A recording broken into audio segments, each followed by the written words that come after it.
I reviewed the Surface Laptop 3 15-inch shortly after it came out, and unfortunately, I missed two big pieces of information.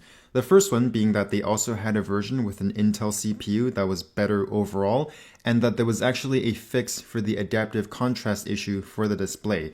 So I took a bit more time with this one, and in terms of user experience, this is the best 13-inch Windows Ultrabook that I've seen so far.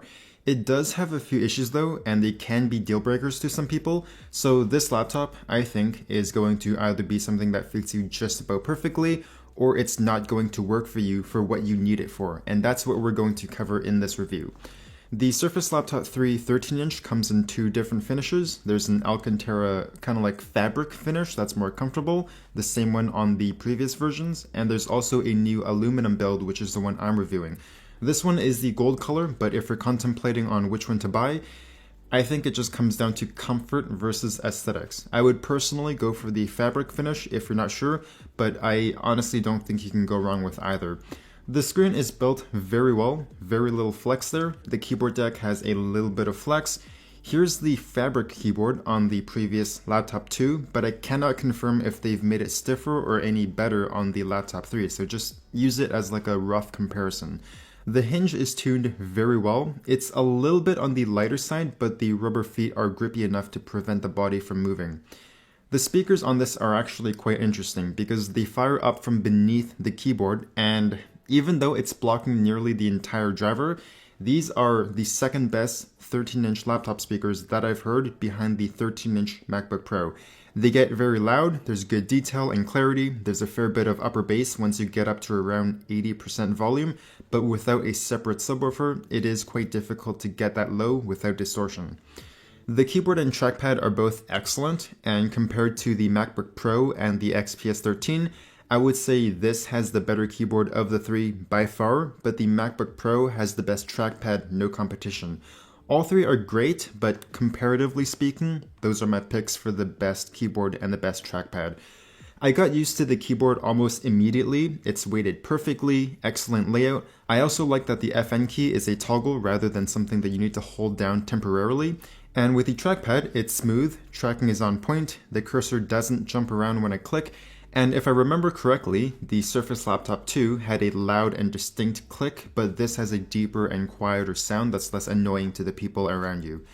When I reviewed the Surface Laptop 3 15-inch, the only complaint that I had with the screen was the auto gamma or adaptive contrast as some other people call it.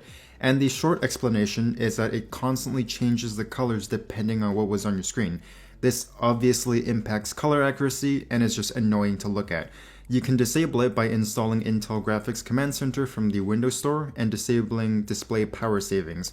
If I had to put a number on it, I would say this is like a 7 out of 10 in terms of image quality. It's a bright panel at 377 nits. It's not quite outdoor use, but it's very comfortable indoors and much better than the vast majority of other laptops. Contrast and color gamut are both average. The color accuracy I couldn't measure because of Microsoft's non-standard color profile. It just wasn't supported by DisplayCal, which is the software that I use for measuring all of my displays. It does do a really good job at minimizing reflections for a gloss panel, and it's a touchscreen as well. And just for the sake of comparison, here is the 13-inch MacBook Pro and the XPS 13 7390, which I consider to be the primary competitors to this laptop. Ports on this laptop are pretty much non-existent. There's a USB-A, a USB-C, a headphone jack, and the Surface Connect port for either power or for their separate dongle. And same deal with accessibility. You pretty much can't get into this laptop without damaging it somehow, and the only thing inside is the SSD, which is removable, but it also uses a custom connector. It doesn't use M.2, so you can't just buy an SSD off Amazon and then install it. The battery inside is 48 watt hours, and with the screen brightness at around 90%, I'm pulling around 8 hours of battery life.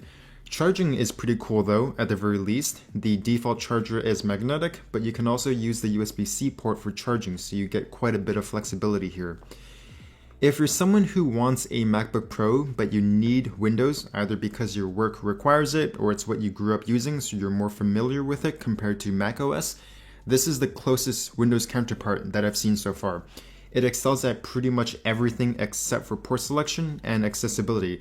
But here's the thing, right?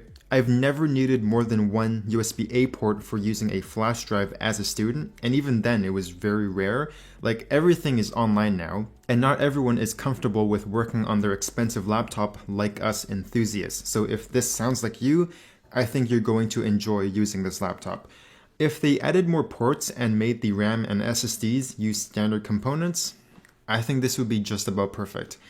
Okay, that is the end of this review. I hope you enjoyed it, and I will see you next time.